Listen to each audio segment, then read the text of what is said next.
Praise the Lord, जय मसीह की। आज मेरे प्रियो, हम जिस विषय में बात करने वाले हैं वो है कि हमारे विरोधियों से हम कैसे सामना कर सकते हैं। आज हम देखेंगे व्यवस्था विवरण अध्याय 3 का 22वां वचन।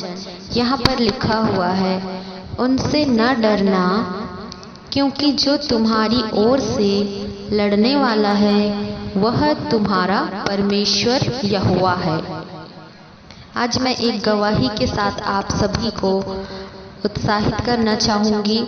मेरे लाइफ में जब मैं स्टार्टिंग में यूट्यूब पे वीडियोस बनाया करती थी, उस टाइम पे मुश्किल से 10 या 12 वीडियो ही डले थे इस चैनल पे, और मुझसे एक सिस्टर ने संपर्क की और वो बहुत ज़्यादा परेशान थी, बहुत ज़्यादा गालियाँ निकाल रही थी अपने मुंह से और बता रही थी कि उनके साथ कुछ गलत हुआ है। उनके गांव वालों ने उनके ऊपर अटैक करने की कोशिश की, यानी कि मारने की।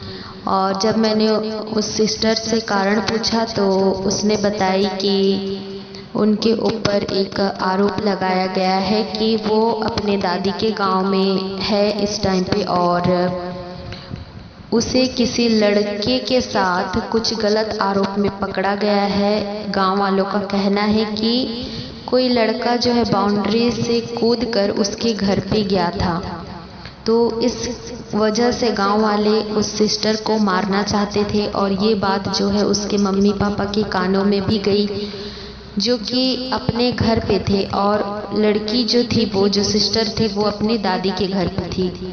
तो टोटली उस सिस्टर से उसके पेरेंट्स ने बात करना बंद कर दिया। गांव वालों ने उसे गंदी नज़रों से देखना शुरू कर दिया और बहुत ज़्यादा वो परेशान थी, गालियाँ निकाल रही थी। और मेरे पास अचानक कॉल करके वो सब कुछ बताने लगी। मैं बहुत ज़्यादा घबरा गई कि क्या हो गया, कौन है, मैं तो इन्हें जानती नहीं हूँ। तो मैंने उनसे अच्छे से पूछा कि सिस्टर आप कौन हैं, कहाँ से हैं, क्या प्रॉब्लम हो गई। तो उन्होंने मुझे हर एक बात बताई। और उसके बाद जो है मैंने उनसे बात क्लियर की कि आप जो है आपने कुछ गलती की है, बट उन्होंने छुपाई मुझसे भी ये बात कि क्या हुआ था, प्रॉब्लम क्या नहीं, ये तो परमेश्वर जानते हैं और वो सिस्टर जानती है। पर मैंने उन्हें सलाह दी कि आप जो है जो कुछ भी हुआ डरने की ज़रूरत नहीं है। आप जो है बस प्रार्थना करिए निरंतर और बाइबल पढ़िए, जितना ज़्यादा हो सके बाइबल पढ़िए। और जो कुछ भी जिन्होंने आपकी नाम धराई की है, जिन्होंने आपकी बदनामी की है, वो सब कुछ जो है दूर हो जाएगा।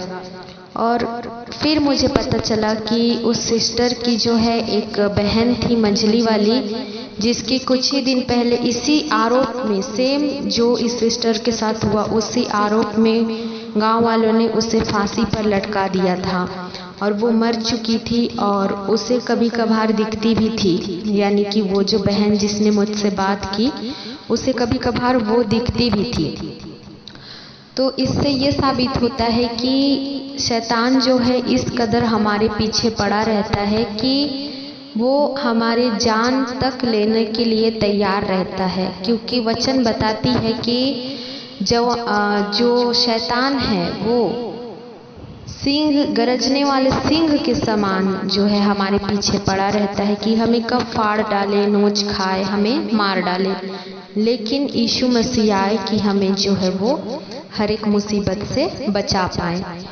तो आज जो वचन मैंने आप सभी को बताई है व्यवस्था विवरण की, कि हमारी ओर से लड़ने वाले हमारे यहोवा परमेश्वर हैं।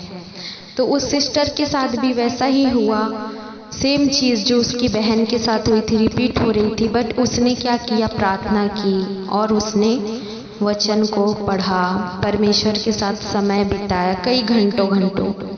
आज कुछ ही दिन बाद, 2 से 3 दिन बाद उसे इसका परिणाम मिला और उसके पापा ने खुद से कांटेक्ट की, बात की वीडियो कॉल पे। वो मुझे स्क्रीनशॉट भेजती थी और वो बहन जो है आज पूर्ण रीति से खुश है अपने ज़िंदगी में। उसने अपना नंबर भी बदल दिया और वो कई गलत लड़कों से बात भी करती थी, गलत चक्करों में भी थी, लेकिन आज वो पूरी तरीके से फ्री हो चुकी है, अपना नंबर भी बदल चुकी है।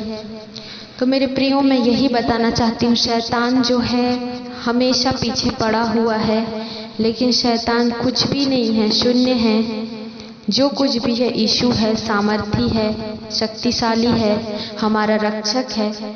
इसलिए जो है सतर्क रहें, सावधान रहें और यीशु से सहायता मांगे, यीशु का वचन पढ़ें, यीशु से प्रार्थना करें।